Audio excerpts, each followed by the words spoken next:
menjaga ilmu. Pada malam hari ini kita sudah sampai pada hadis Nabi yang bunyinya Bismillahirrahmanirrahim. Wa qala sallallahu alaihi wasallam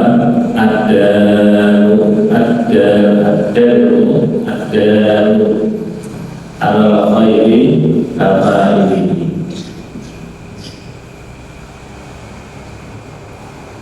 Orang yang mengajar untuk berbuat kebaikan itu pahalanya sama dengan orang yang mengerjakannya. Barangkali hadis Nabi ini berbeda, menjadi inspirasi kita, menjadi motivasi kita untuk kita selalu ajak-ajak ya, teman saudara keluarga kita untuk berbuat kebajikan, apapun kebajikan itu. Karena apa? Karena dengan kita mengajak orang lain untuk berbuat kebaikan itu, maka kita akan mendapatkan pahala yang sama dengan orang yang kita ajak untuk mengerjakan kebaikan itu. Kalau Bapak Ibu itu ya, ajak-ajak bapaknya, istrinya, suaminya untuk sholat bersama di masjid, maka Bapak Ibu itu ya, akan mendapatkan pahala yang sama seperti pahala suami istri, anak, tetangga yang mau melaksanakan sholat jamaah di masjid. Makanya utama azan itu Bapak Ibu ya, pahalanya besar, pahalanya banyak. Banyaknya gimana? Begitu orang tadi datang ke masjid Bapak Ibu ya, karena mendengar tukang adzan yang memandangkan adzannya, maka tukang adzan itu akan mendapatkan pahala sebanyak orang yang datang ke masjid untuk sholat berjamaah lantaran mendengarkan adzannya itu. Kalau yang benar ada itu 100 Bapak Ibu ya, kemudian dari 100 yang mendengarkan adzan itu semuanya datang ke masjid, Masya Allah, maka tukang adzan itu akan mendapatkan sebanyak 100 orang yang mengerjakan sholat berjamaah. Kalau kemarin kita ada sampaikan kepada Bapak Ibu, dengan datang ke masjid untuk mengerjakan sholat jamaah itu pahalanya seperti orang yang berhaji. Berarti kalau 100 orang yang datang, itu berarti tukang adzan itu sama dengan mengerjakan haji sebanyak 100 kali. Untuk bisa mengerjakan haji 100 kali itu butuh waktu berapa tahun? Kalau haji itu dikerjakan setahun sekali, berarti butuh waktu 100 tahun. Masya Allah. Itulah kemurahan Allah kepada umat Muhammad itu. Umat Muhammad ini diberi usia yang relatif pendek ya, tapi Allah mau mengasih kompensasi kepada umat Muhammad itu dengan cara gimana Allah mau salah satu pahala yang diukur oleh Allah itu adalah orang yang mau datang ke masjid atau kemudian mengerjakan sholat berjamaah, karena lalu ajrun ka'ajrul hajj, pahalanya itu setara pahala orang yang mengerjakan haji. Jadi untuk melakukan adalah dengan itu asal berapa yang datang di masjid? Kalau yang datang 10 ya, dia akan dapat sebanyak 10. Kalau yang datang 15 dia akan dapat. Nah, kalau setiap hari minimal 10, sehari semalam itu 5 kali, kita 50 Masya Allah. Sama dengan itu baru datangnya, belum lagi apa jalannya. Satu langkah yang kanan dihitung Allah kebaikan, yang kiri dihitung Allah menghapus dosanya. Itu dapat semua. Jadi ada alal khairi kafa ini. Makanya kita masuk Bapak Ibu ya. Dulu sering bilang pada jemaah ini ya, dari KPU Perumahan atau Al-Aqsa itu bagian atau Al-Aqsa itu kita selalu menyampaikan pada alumni itu. Kalau Bapak Ibu merekomendasikan ada orang mau ngaji, mau umroh, kemudian direkomendasikan ikut kepada kita ini berbeda. Kemudian kita kalau bisa menghantarkan jemaah-jemaah haji yang direkomendasikan itu meraih haji mabrur, maka orang-orang yang merekomendasikan seperti itu berbeda, itu akan mendapatkan pahala sama dengan pahala orang-orang yang direkomendasikan tadi, yang mereka itu mendapatkan haji dan atau umroh yang mabrur.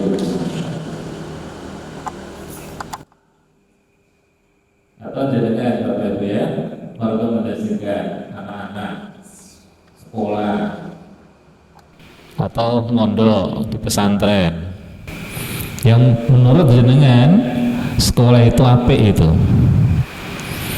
akan bisa menghantarkan anak didik itu menjadi anak didik yang cerdas akalnya, juga cerdas spiritualnya. Nah, jangan rekomendasikan Bapak Ibu ya, anak-anak itu ke sekolah yang menurut penilaian jenengan itu sekolah atau pondok pesantren itu akan menghantarkan, meluluskan anak-anak itu nanti menjadi anak yang cerdas akalnya, juga cerdas spiritualnya. Nah, jenengan rekomendasikan seperti itu. Kalau nanti benar jadi seperti itu Bapak Ibu ya, anak yang lulus yang rekomendasikan dari sekolah pesantren itu tadi cerdas akalnya, cerdas spiritualnya, jenengan juga akan mendapatkan apa? Pahala yang sama. Atau nyuwun sewu ya, jenengan ajak teman ikut kajian seperti ini Bapak Ibu.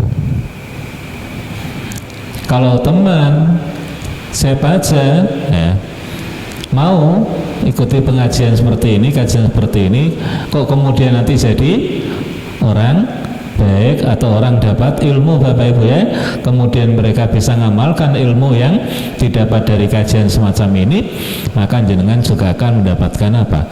Pahala yang sama.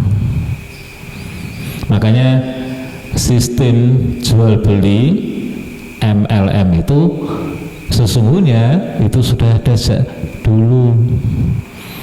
Makanya Nabi itu Bapak Ibu ya, itu pahala itu mengalir terus Bapak Ibu. Selagi ada orang sholat ya, Nabi itu dapat aliran terus pahala. Selagi ada orang sholat jamaah, Nabi dapat aliran terus pahala. Karena apa? Nabi adalah orang yang pertama kali, bahkan Nabi menyampaikan pada kita, man sanna sunnatan hasanatan falahu ajrun wa ajru man amila ba'daha. Barang siapa yang menginisiatifi sunnatan ya, satu kegiatan, satu proyek hasanatan yang baik. Kemudian proyek tadi, kegiatan tadi Bapak Ibu ya, kok diikuti oleh orang lain, maka orang itu akan mendapatkan pahala yang sama. Makanya kita ini Bapak Ibu ya, hidup di tengah-tengah masyarakat ini, kita ini harus berusaha untuk mempelopori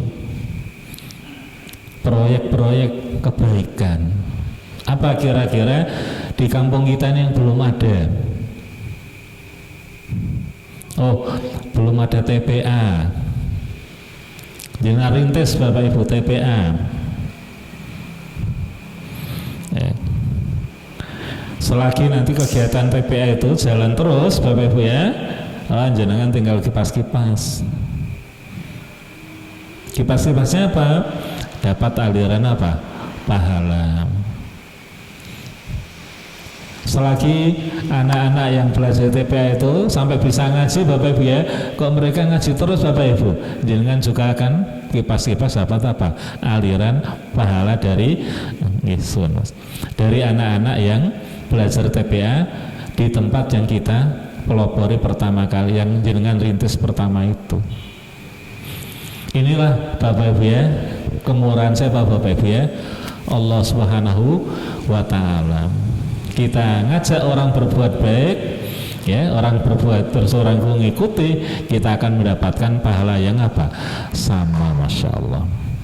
Tapi sebaliknya, naudzubillah min dzalik, kata Nabi, man sanna sunnatan sayyi'atan falahu wizrun wa wizru man amila ba'da.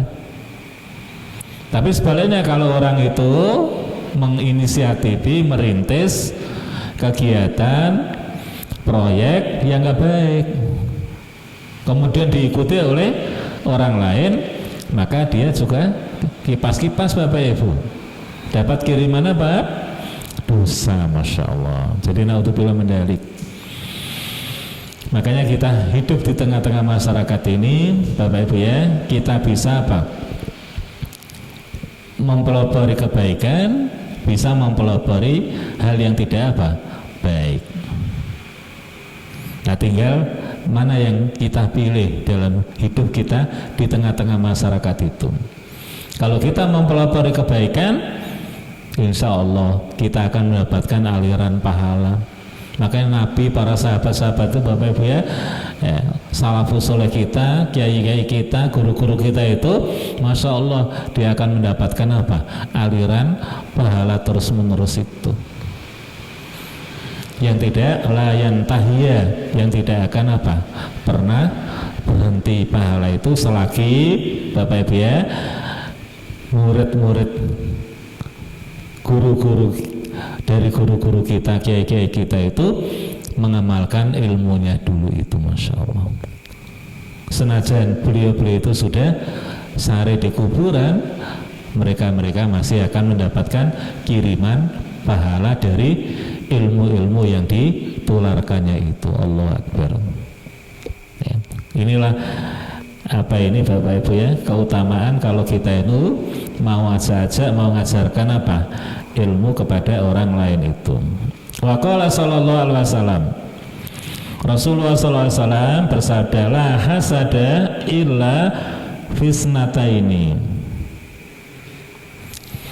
Tidak boleh kita ini Bapak Ibu ya iri, kecuali kepada dua hal. Jadi yang namanya iri itu nggak boleh kecuali dalam dua hal. Apa itu? Yang pertama, rajulin atahullahu azza wa jalla hikmatan wa yakti biha wa yu'allimuhan nas. Yaitu seseorang yang dianugerahi Allah Subhanahu wa Ta'ala ilmu, lalu ilmu itu yakti biha, diamalkan. Tidak hanya diamalkan untuk dirinya saja, tapi apa? Wa yu'allimuhan nasa.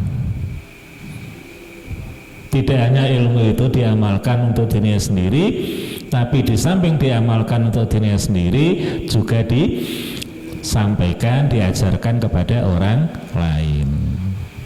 Yang kedua, warajulun, seseorang, atau warajulin, seseorang, atahullahu, yang Allah karunai, malan, harta, fasallatahu ala halakatihi fil khair. Kemudian orang itu mampu mentasarufkan hartanya itu kepada hal-hal yang positif. Nah, kepada dua orang yang dikaruniai oleh Allah, ya, pertama ilmu, yang kedua harta, ini tadi Bapak Ibu ya, ini kita ini boleh apa? Iri. Di luar ini kita nggak boleh, namanya iri itu. Apa saya Bapak Ibu ya? Jadi iri itu ada dua Bapak Ibu. Ada iri yang madmum, ada iri yang tercela, yang nggak boleh. Tapi ada iri hasad itu yang mahmud, yang terpuji, yang boleh. Iri yang nggak boleh itu yang gimana Bapak Ibu? Iri yang nggak boleh itu adalah seseorang yang nggak suka orang lain itu mendapatkan nikmat dari Allah, dan ia berkeinginan nikmat yang Allah berikan pada orang lain itu segera dicabut. Nah, iri yang seperti ini Bapak Ibu ya, itu adalah al-hasadu al-madmum. Ini adalah termasuk iri yang madmum, yang nggak boleh. Ya.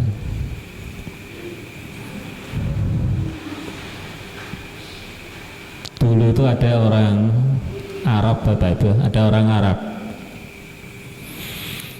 itu mendapatkan atau diberi oleh Allah usia itu sampai 120 tahun. Kemudian dia tanya, apa resepnya? Kamu kok bisa hidup sampai 120 tahun itu? Apa kira-kira resepmu itu? Apa jamunya gitu? Apa jawabnya Bapak Ibu? Selama saya hidup di dunia itu, ma hasatu syai'an,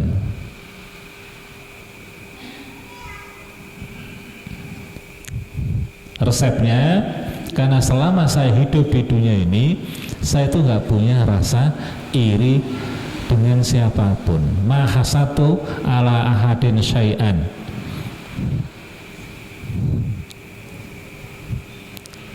aku nggak pernah apa punya rasa iri, dengki, hasad dengan orang lain.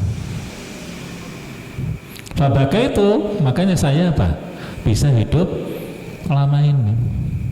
Karena apa? Saya nggak punya rasa iri dengan orang lain. Makanya Bapak Ibu ya, kalau kita ini badan kita ini ingin sehat, nggak sakit itu, ya, salah satu resepnya adalah bersihkan hati kita ini dari yang namanya penyakit hati. Sebab kalau hati kita ini nggak bersih, nggak kita bersihkan dari penyakit hati, Bapak Ibu ya, penyakit fisik ini akan apa? Tumbuh terus pada diri kita, pada badan kita. Nah, salah satu dari penyakit hati tadi, seperti orang Arab ini, itu adalah hasad, iri itu. Nah, apa yang menyebabkan orang tua iri Bapak Ibu? Dan kebanyakan kata Ibnu Qayyim itu, orang itu iri itu pasti irinya itu dalam hal dunia. Makanya orang Arab bilang kullu bi ni'matin mahsudun. Nah, ini harus hati-hati Bapak Ibu ya. setiap orang yang memiliki kelebihan, maksudnya kelebihan di sini itu adalah kelebihan yang bersifat materi, bukan kelebihan yang sifatnya apa? Non materi. Maka benar apa yang disampaikan oleh Ibnu Qayyim al-Jauzi itu.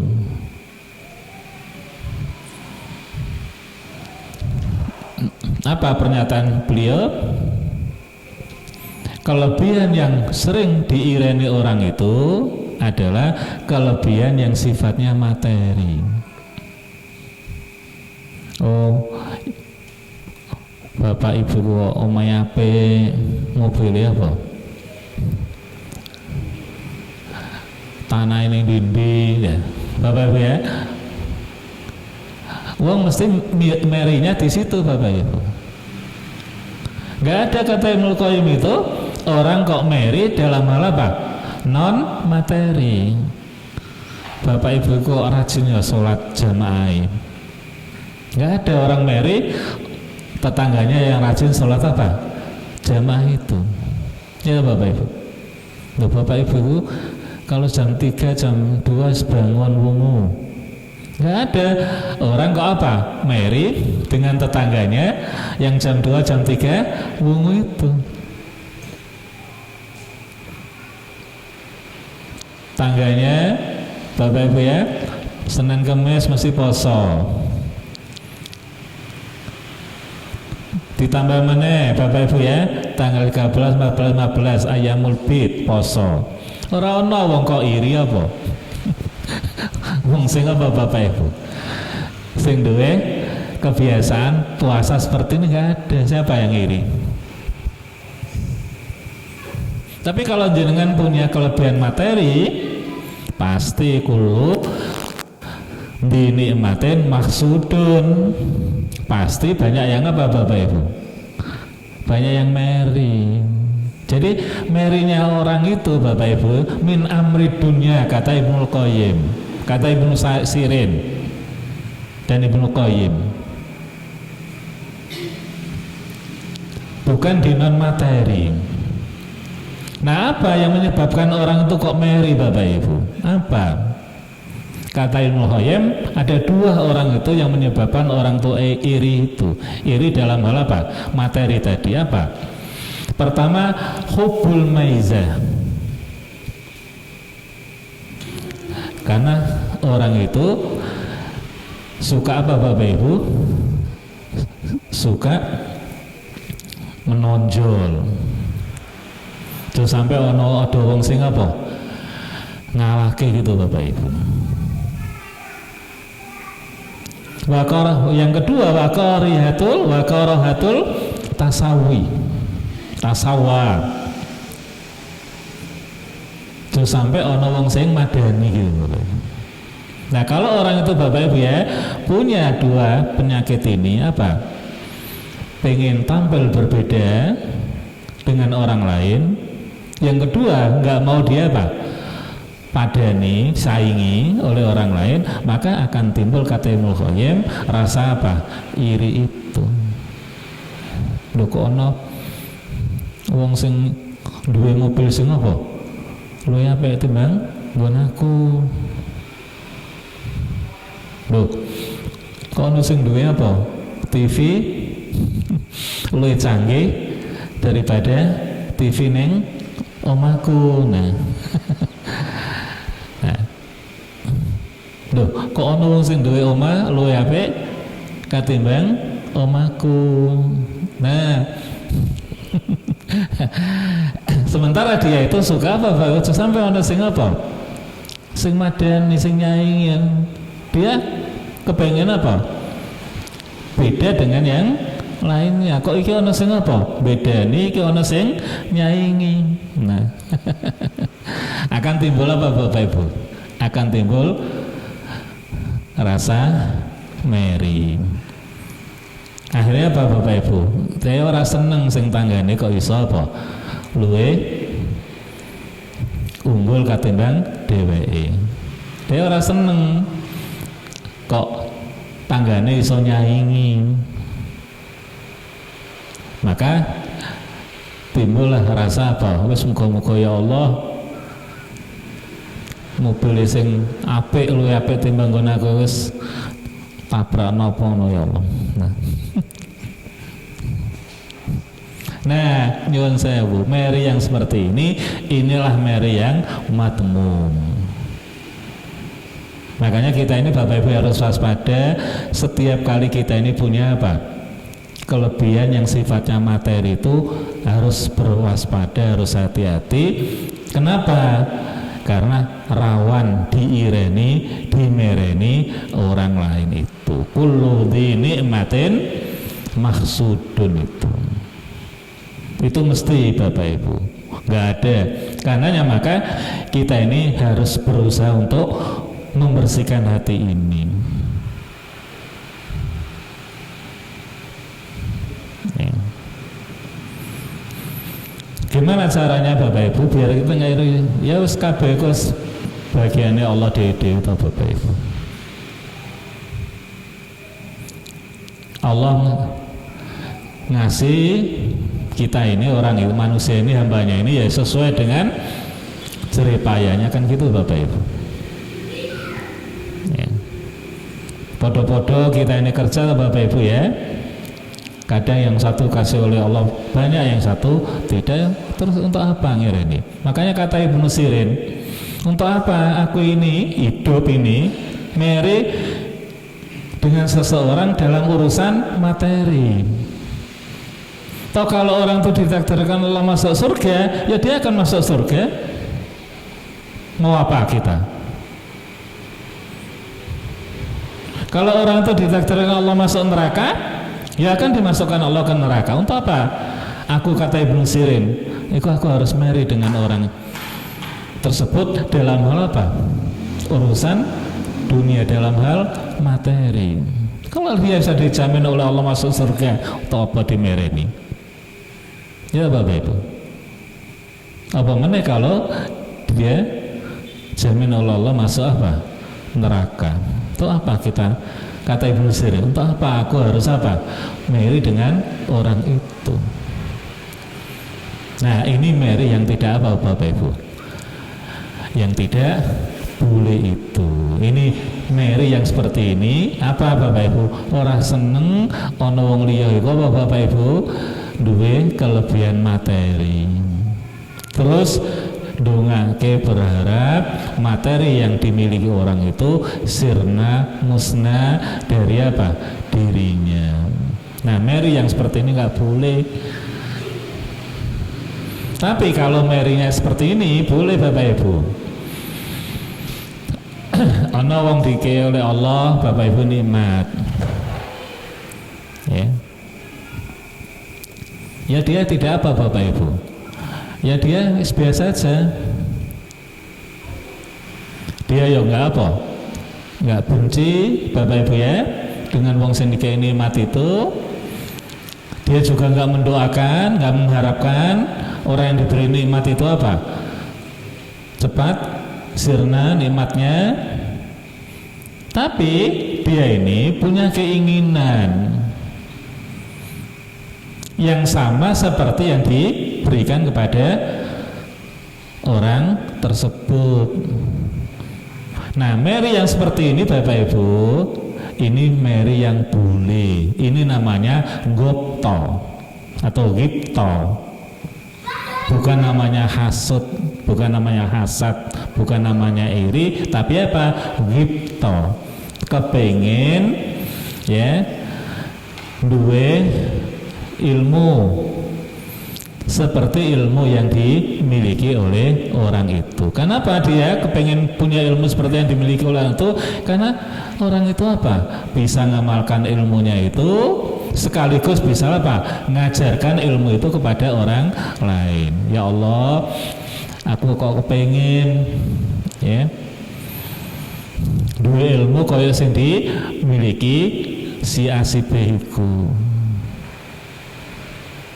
Dia iso ngamalno ilmune sekaligus iso apa? Ngajarno ilmune. Utawa Bapak Ibu ya, awak dhewe kepengin ana wong sing sugih. Kepengin awak dhewe iki ya sugih kaya wong iku. Kenapa kita kok kepengin sugih kaya wong iku? Karena wong iku iso mentasarufkan hartanya itu sesuai dengan yang diinginkan oleh Allah. Dia ono gak duwe ya nyanyo-nyanyo, ora eman-eman. Ya. Ono proyek-proyek kebaikan apa ae dhewe ya enggak apa Bapak Ibu. Enggak eman-eman. Nah kok jenengan kepengin kaya wong sing ngono iku Bapak Ibu, kepingine jenengan kaya ngono iku jenenge ora meri. Utawa disenengi meri sing apa Bapak Ibu? Mahmud. Sing diperbolehkan, sing terpuji. Ya. Makanya kalau jenengan Bapak Ibu ana wong pinter, ilmune akeh, iso ngamalno, wis ya iso ngajarno wong lain kepada orang lain, jenengan kepengin ya Allah, aku kepengin duwe ilmu kaya si bapak ibu iku. Iku mboten napa. Utawa jenengan kepengin Bapak Ibu ya Allah aku kepengin kaya bapak iku jeneng paringi harta banyak. Ben aku ya iso mentasarufkan bondoku kaya wong sing jenengan paringi harta banyak itu nggak apa-apa. Kata Nabi la hasada illa fisnata ini tadi, rajulun atallahu hikmatan wa yakti biha wa yu'allimuhan nasa, wa rajulun atahu Allahu malan fasallatahu ala halakatihi fil khair. Masya Allah. Nah meri apa keinginan, kepinginan seperti orang yang diberi oleh ilmu akeh utawa sing sugih Bapak Ibu ya, sing iso apa mentasarufkan hartanya yang sesuai dengan apa yang diinginkan oleh Allah seperti ini. Maka keinginan seperti itu Bapak Ibu ya, itu boleh, mahmud, terpuji. Nah ini sing angel Bapak Ibu ya, nah, sing angel akeh-akeh bener para ulama kita salafus saleh itu, kebanyakan orang itu merinya adalah apa? Dalam hal materi tadi.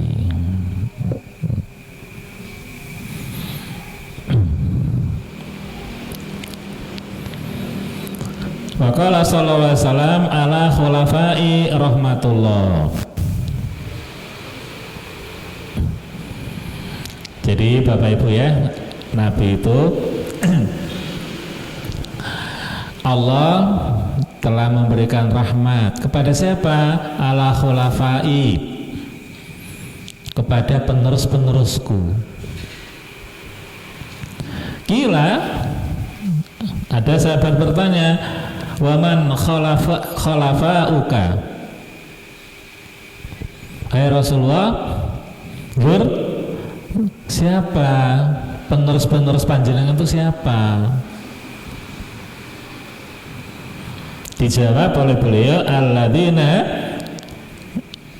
yuhyuna sunnati wa yu'allimunaha ibadallah. Masya Allah. Penerus-penerusku itu kata Nabi adalah mereka-mereka yang menghidupkan sunnahku sekaligus mereka mengajarkan sunnah-sunnahku itu kepada hamba-hamba Allah Subhanahu wa ta'ala. Maka Bapak Ibu ya, kita ini perlu banyak belajar, banyak ngaji, biar apa? Kita ini banyak mengetahui tentang sunnah-sunnah apa? Nabi kita Muhammad Sallallahu Alaihi Wasallam. Nah kalau kita Bapak Ibu ya banyak paham, banyak mengerti sunnah-sunnah Nabi kita Muhammad Sallallahu Alaihi Wasallam, sunnah-sunnah itu kita apa? Amalkan dalam kehidupan kita sehari-hari, apalagi kita bisa mengajarkan sunnah-sunnah itu kepada orang lain. Allahu Akbar. Maka status jenengan itu adalah sebagai apa?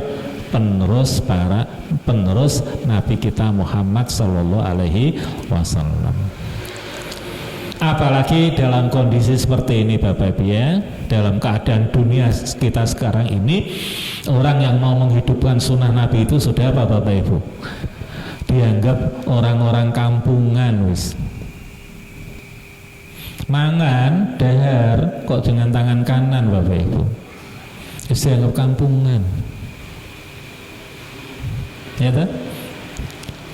Maem kok karo duduk Bapak Ibu ya, ini kampungan, mangan kok karo duduk, mangan yang melaku yang ngadeg, ngombe kok karo lungguh Bapak Ibu ya, duduk, sekampungan desit ini.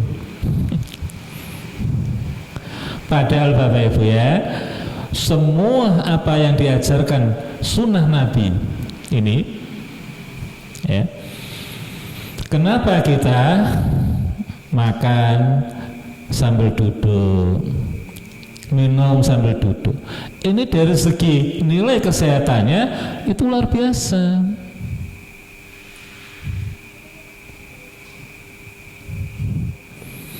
Kita ini Bapak Ibu ya, untuk menjaga kesehatan ginjal kita, itu kita ini kalau minum usahakan duduk.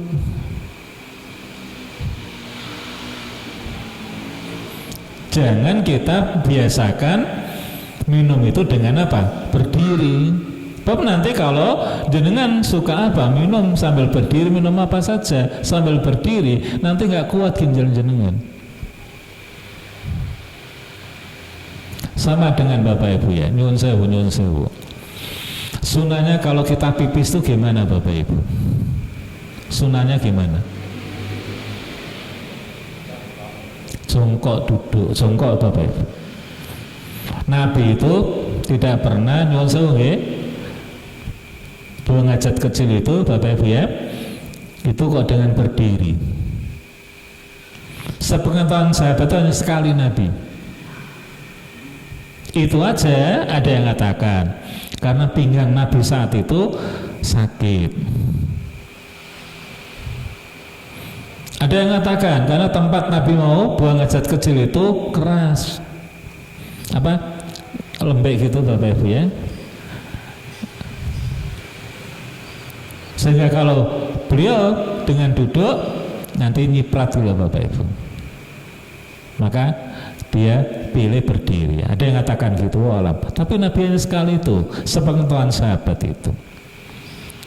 Ternyata Bapak Ibu ya, nyuwun sewu. Orang membiasakan buang hajat kecil itu dengan berdiri, nyuwun sewu ya, ini bisa menyebabkan impoten.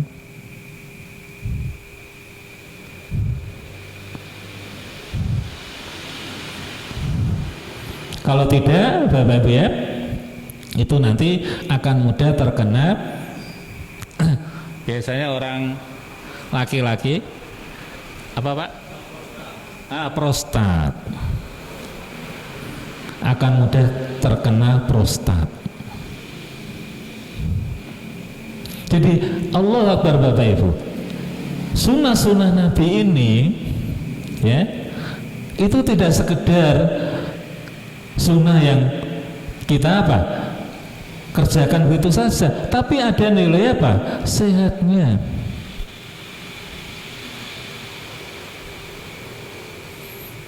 Coba Bapak Ibu ya, sunnah kita ya, habis kita potong kuku ini Bapak Ibu ya, potong kuku. Itu apa sunnahnya Bapak? Habis kita potong kuku itu, kita cuci kuku kita ini yang habis kita apa? Potong itu. Kenapa? Karena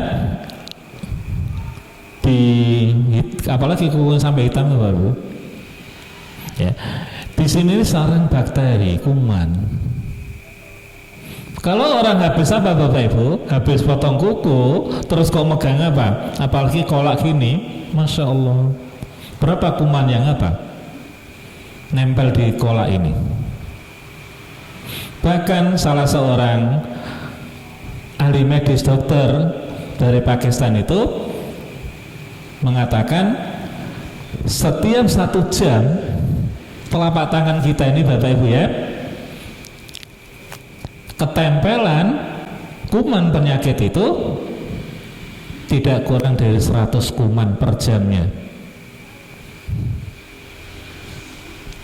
Mas.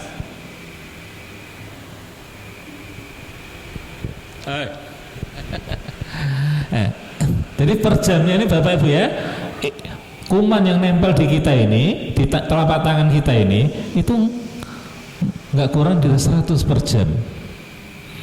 Makanya Nabi menyunahkan kita sebelum kita ini berwudu memasukkan air ke dalam mulut, berkumur-kumur, dan juga memasukkan air ke dalam hidung.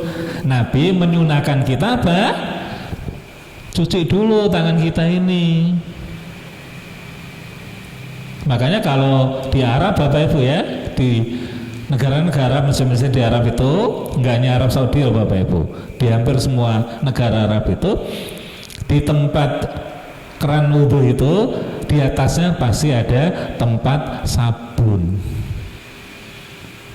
Nah dalam hal ini kita perlu nyontoh orang Arab itu Bapak Ibu. Dalam hal ini ya, orang Arab itu kalau mau wudhu Bapak Ibu pasti apa?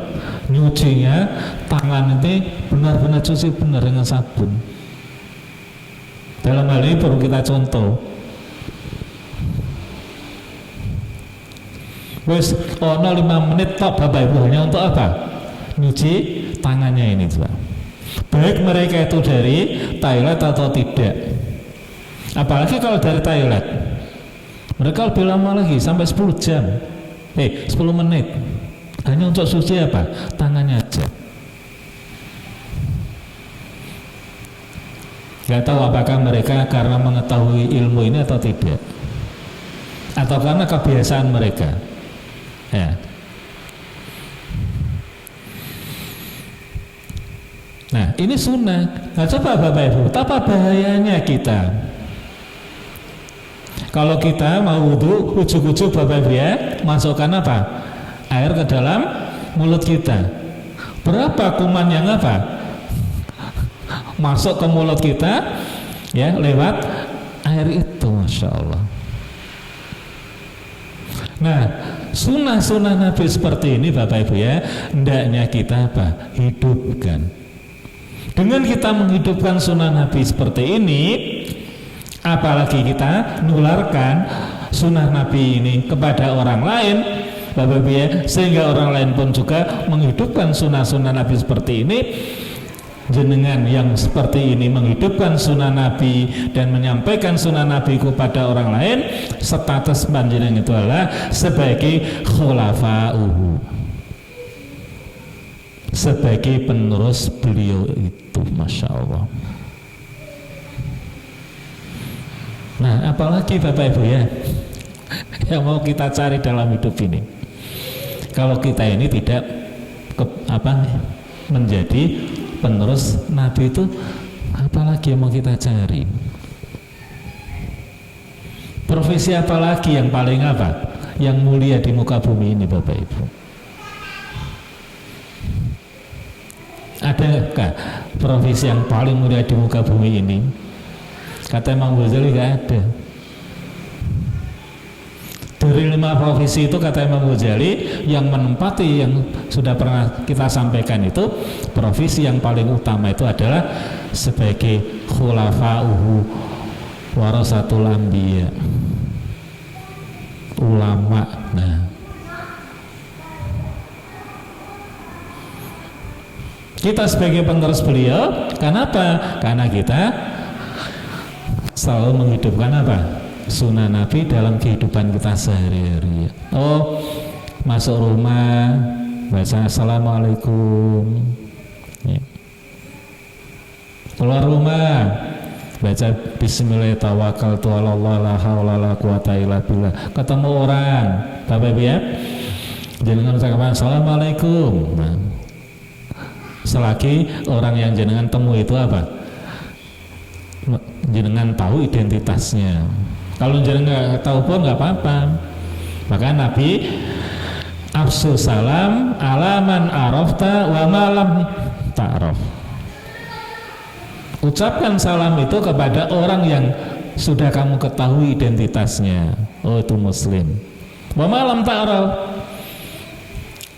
Dan kepada orang yang tidak diketahui identitasnya, muslim atau tidak. Tapi kalau sudah jelas itu non, nggak boleh kita mengucapkan salam.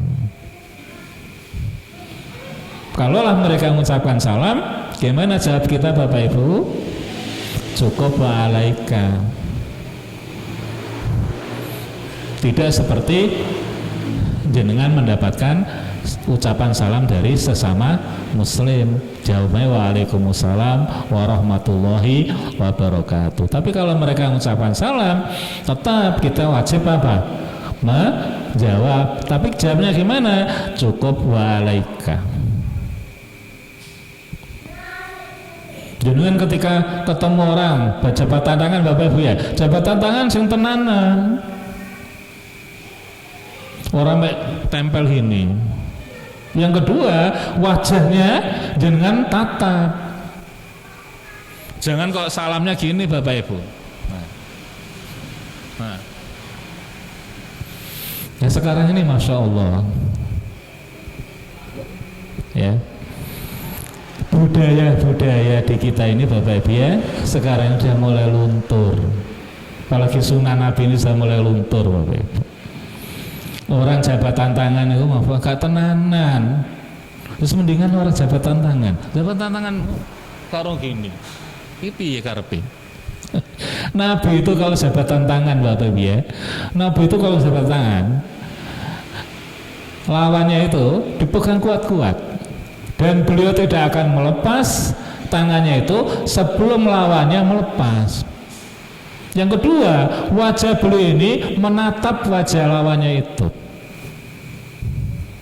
Makanya wala tusair khaddaka linnas. Jangan sekali-kali kamu, kata Allah, memalingkan wajahmu itu dari wajah orang yang kamu hadapi itu.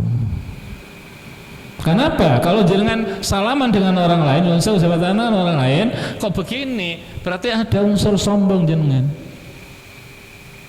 Merasa jenengan itu lebih apa? Tinggi, nggak menghargai orang lain. Apa sombong itu? Batarul haq wa ghamtun nas, menolak kebenaran. Yang kedua, nggak ngajeni orang lain. Terus kita ini udah diajari budaya sekarang, kita ini begitu Bapak Ibu. Coba nyuwun sewu nggih.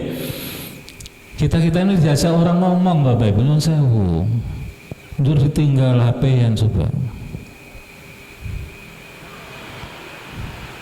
Apa mana sing ngajak ngomong kita ini orang tua, malah ditinggal yo di sawang, sawang, ya Allah, yang boyo ditinggal no dhisik lah HP ini itu, engko wae diterusno Bapak Ibu. Saiki ngajeni wong dhisik, wong awak dhewe iki apa?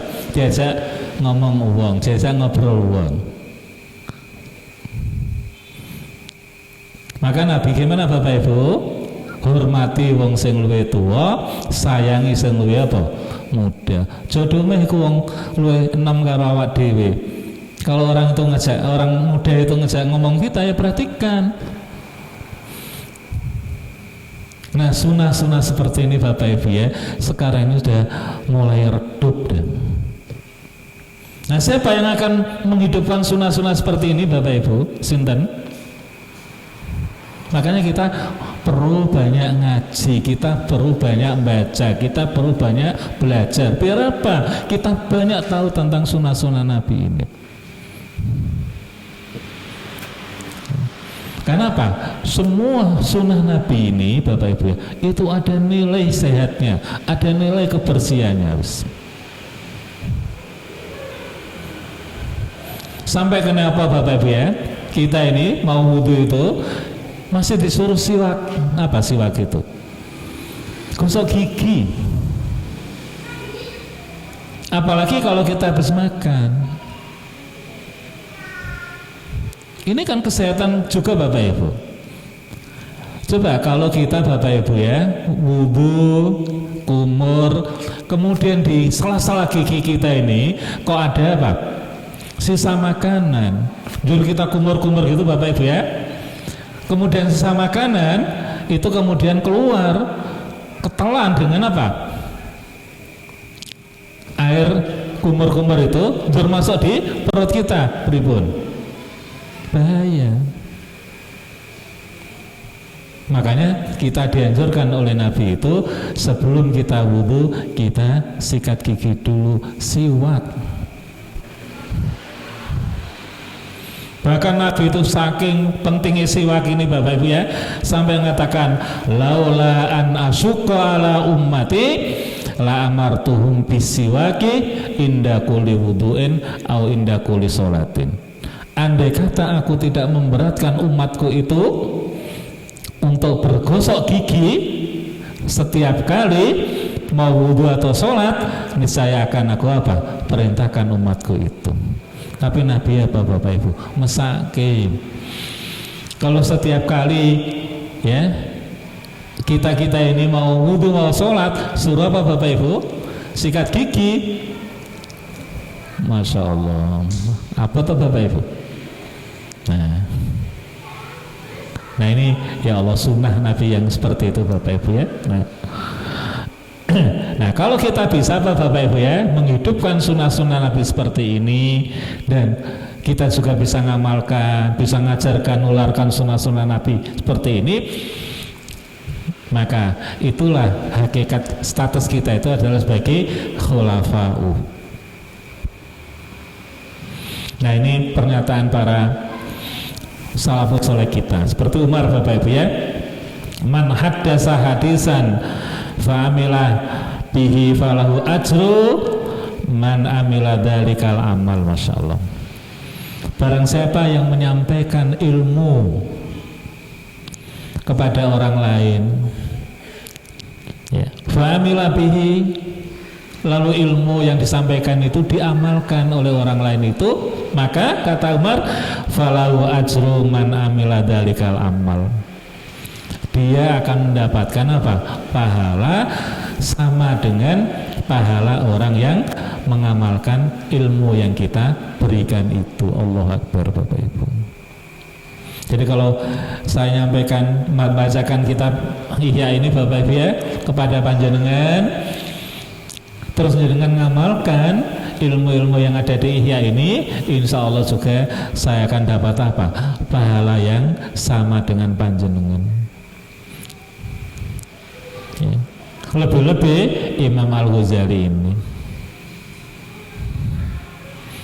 kita kan hanya menyampaikan saya ini Bapak Ibu, tapi beliau ini yang nulis ini Bapak Ibu.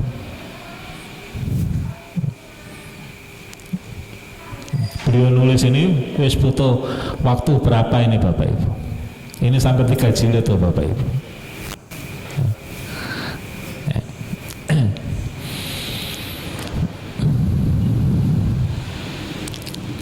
Makanya ulama-ulama dulu kita, salafus soleh kita itu Bapak Ibu ya, senang belajar, senang ngamalkan, dan juga senang ngajarkan ilmu itu kepada orang apa?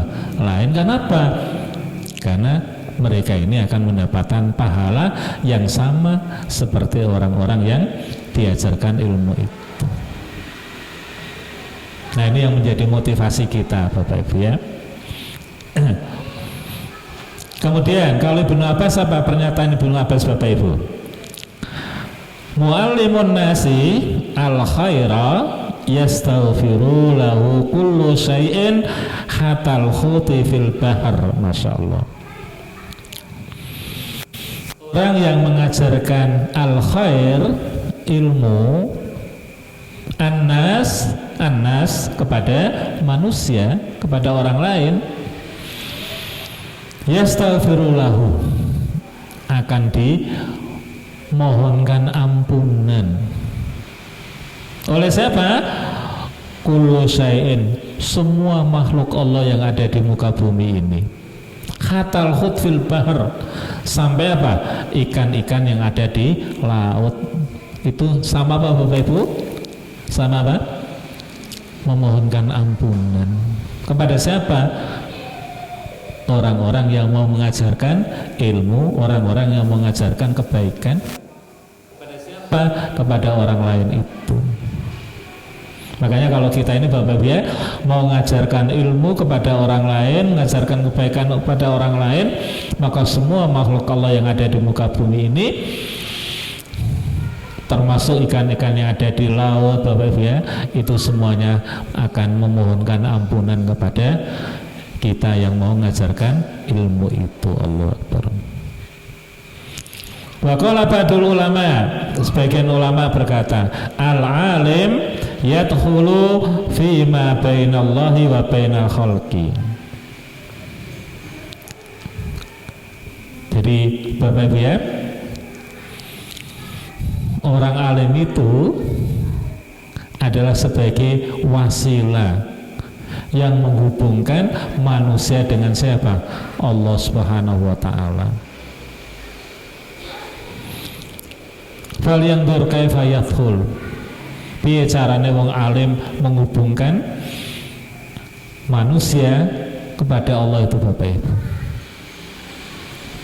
Gimana? Tentu lewat ilmunya, lewat doa-doanya Bapak Ibu. Makanya sahabat-sahabat dulu Bapak Ibu ya, dekat sekali dengan Nabi itu. Bahkan sudah pernah kita sampaikan pada panjenengan, mereka rela mengabdi kepada siapa? Nabi, walaupun mereka nggak digaji oleh Nabi itu. Kenapa? Mereka rela, sukarela Bapak Ibu, tatawu, sukarela mengabdi Nabi, ngawulah Nabi itu Bapak Ibu. Padahal mereka tidak digaji oleh Nabi, karena mereka ini nanti akan dihubungkan dengan siapa? Allah. Lewat apa?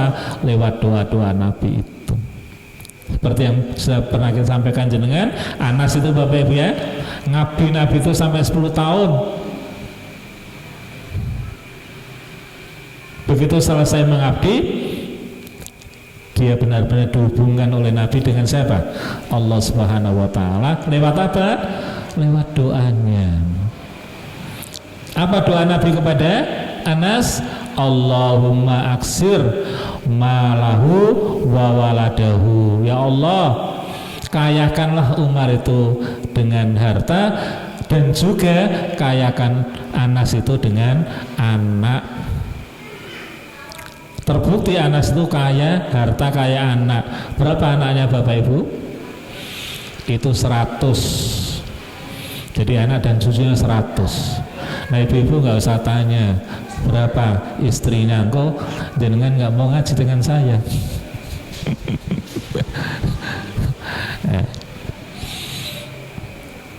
Ada sahabat namanya Rabi'ah bin Aslami Bapak Ibu. Dia ngabdi kepada Nabi dalam hal apa? Pada saat Nabi bepergian, dia itu selalu apa? Ngikuti Nabi Bapak Ibu. Terus dia ngabdi kepada Nabi saat bepergian apa? Apa yang dibutuhkan oleh Nabi saat bepergian itu dia yang apa? Layani. Oh Nabi butuh air untuk wudhu, dia ngambilkan air. Oh Nabi butuh air untuk istinja, siapkan air. Oh Nabi butuh minum, dia siapkan minum. Oh Nabi butuh makan, dahar, siapkan dahar. Sehingga pada satu ketika Bapak Ibu ya, Rabi'ah ini dihubungkan oleh Nabi kepada Allah. Lewat apa? Lewat Rabi'ah ini ditanya oleh Nabi, Rabi'ah, kamu selama ya ngabdi ngawula padaku, kamu nggak saya kasih gaji apa-apa selama kamu ngabdi sekian tahun itu. Wes saiki kamu minta aku apa?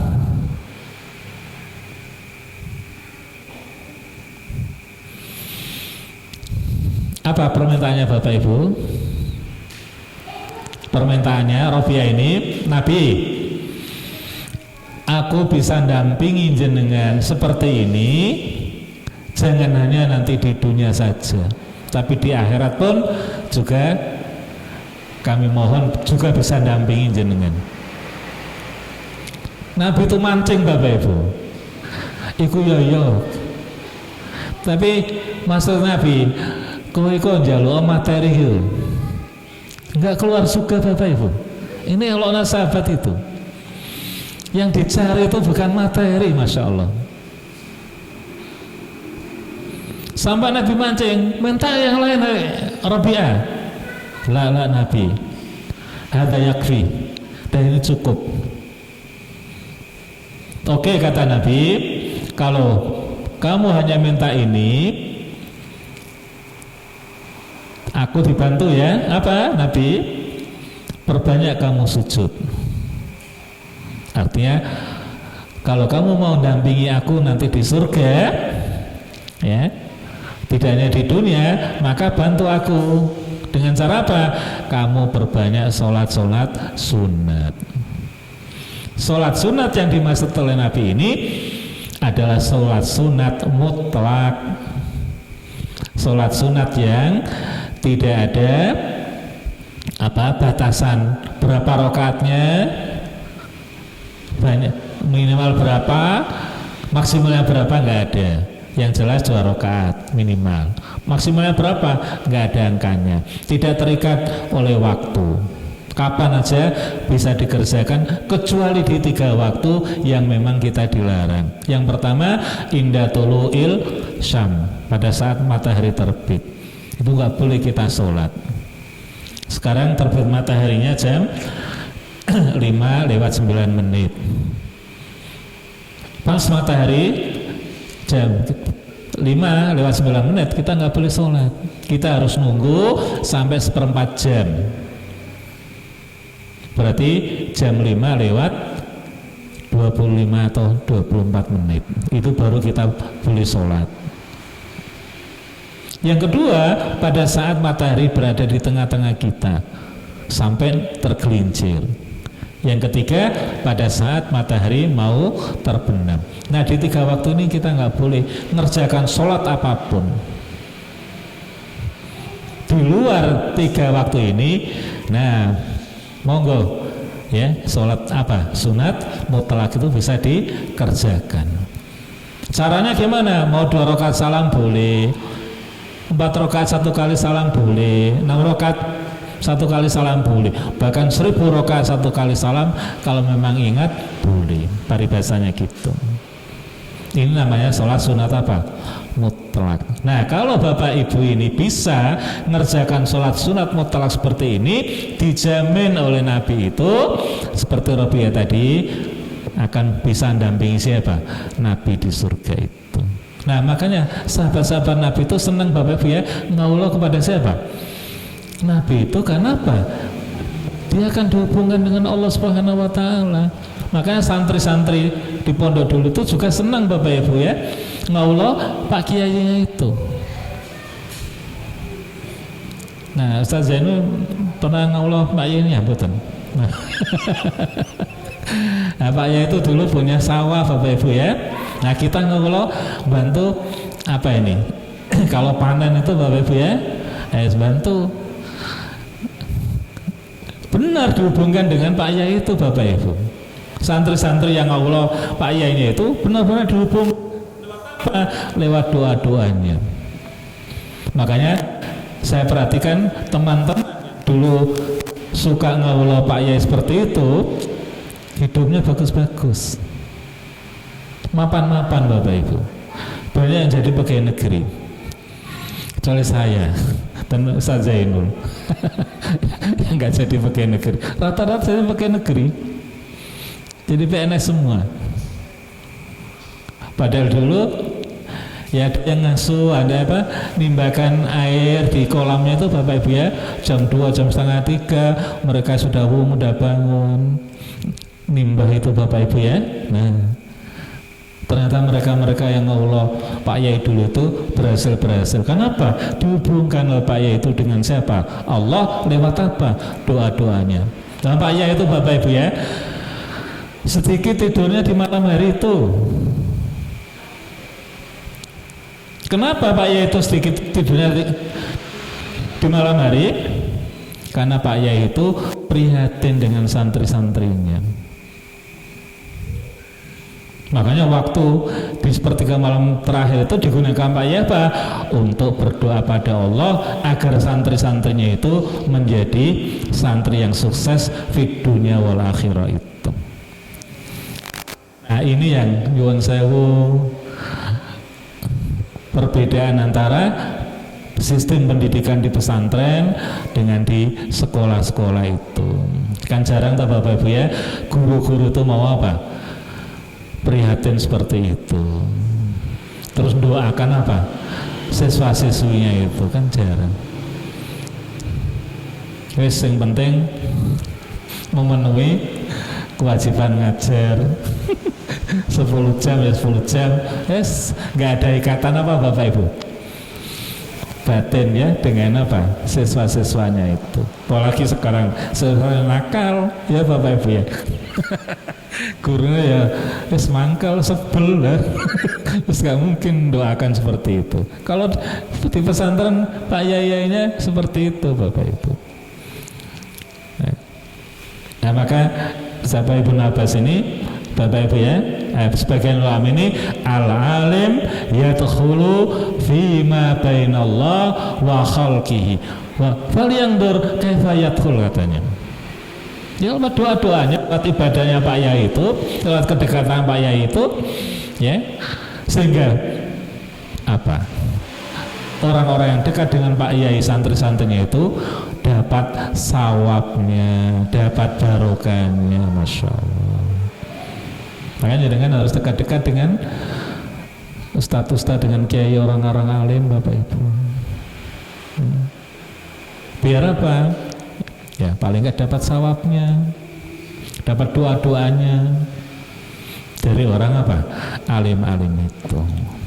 Jangankan kita Bapak Ibu ya, jangankan kita, Nabi saja Bapak Ibu, Nabi aja itu ketika dipamiti Umar untuk umroh, berangkat umroh itu, Nabi juga masih apa? Minta didoakan oleh Umar. Nabi, saya pamit mau berangkat umroh, kata Umar, oke Umar, fala tansa antad'uwani, silakan engkau berangkat umroh Umar, tapi jangan lupa loh engkau doakan aku. Masya Allah, Nabi yang seperti itu Bapak Ibu ya, masih apa? Minta didoakan oleh orang lain. Saking tawadhu'e Nabi itu, Allah Akbar.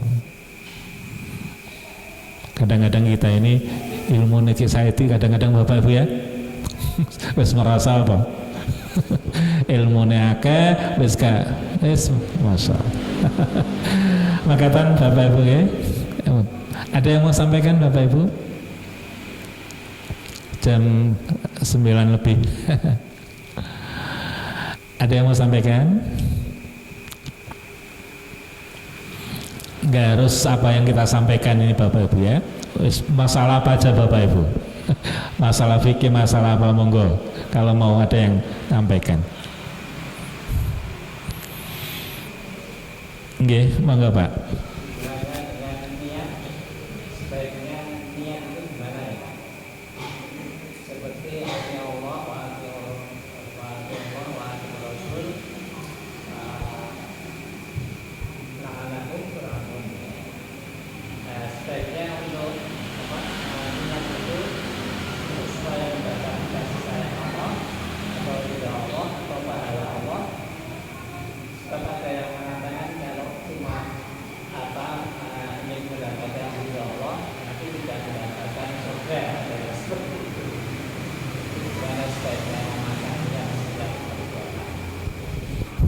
Ya Bapak Ibu, jadi kita perlu pertama mengetahui apa sih niat itu Bapak Ibu ya. Kemudian posisi niat itu di mana. Kemudian nanti kalau saya bagaimana kita niat itu Bapak Ibu ya. Jadi niat itu apa tahu Bapak Ibu? Niat itu adalah Al-ba'its, motivasi. Jadi, sesuatu yang mendorong kita untuk melakukan pekerjaan. Itu namanya apa Bapak Ibu ya? Niat. Nah, karena niat itu adalah artinya adalah al-ba'is, ada fi Bapak Ibu ya, motivasi yang mendorong kita untuk berucap, untuk bergerak, untuk beramal, untuk berbuat Bapak Ibu ya. Maka letak dari niat itu di hati. Nah, karena niat itu di hati Bapak Ibu ya, maka usahakan niat yang lahir dari hati ini, yang keluar dari hati itu benar-benar mukhlis, benar-benar ikhlas ya. Gimana ikhlas Bapak Ibu? Hanya mantap kepada siapa? Allah Subhanahu wa ta'ala ya.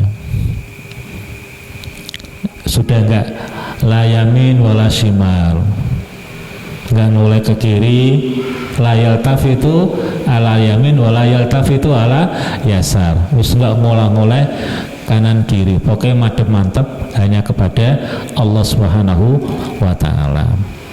Nah, jenengan Bapak Ibu ya, kalau dalam setiap amal kebaikan, amal ibadah, itu mantepnya hanya kepada siapa?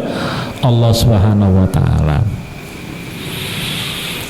Maka fa insyaallah jenengan itu sudah dikatakan oleh Allah sebagai orang yang mukhlis, orang yang apa?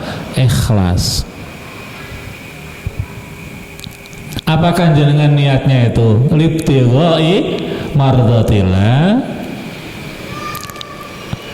Apakah keikhlasan jenengan itu ya diniatkan hanya semata-mata mencari ridho Allah, au ibtigha sawabihi, atau jenengan dalam melakukan amal kebaikan, amal ibadah itu diniatkan semata-mata mencari pahala dari Allah, au ibtigha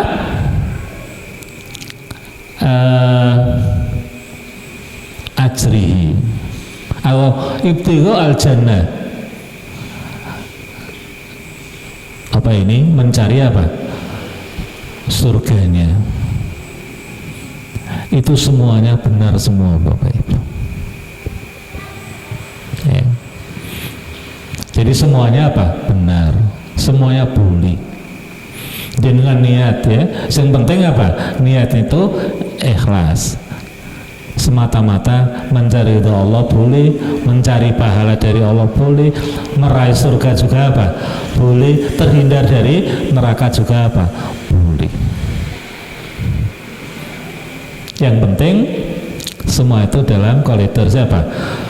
Allah Subhanahu wa ta'ala. Kalau dikatakan kalau kita apa ini ibadah kok niatnya sawab, kok sing dicari cuman materi, oh enggak.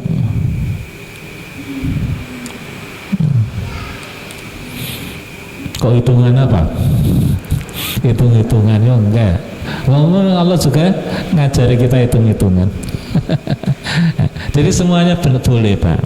Mau ibtigha mardhati boleh ya. Mau ibtigha sawabi juga Pak boleh. Mau binail jannati, untuk meraih surganya juga apa? Boleh, nggak apa-apa ya. Semuanya itu adalah dalam rangka mencari ridho apa? Allah Subhanahu wa ta'ala. Ngaten Bapak Ibu, cukup nggih? Nah, kalau cukup kita cukupkan sekian Bapak Ibu ya. Dan kita berharap Bapak Ibu masih apa? Selalu menghadiri ya kajian-kajian seperti ini ya, insya Allah di Rebo yang akan datang.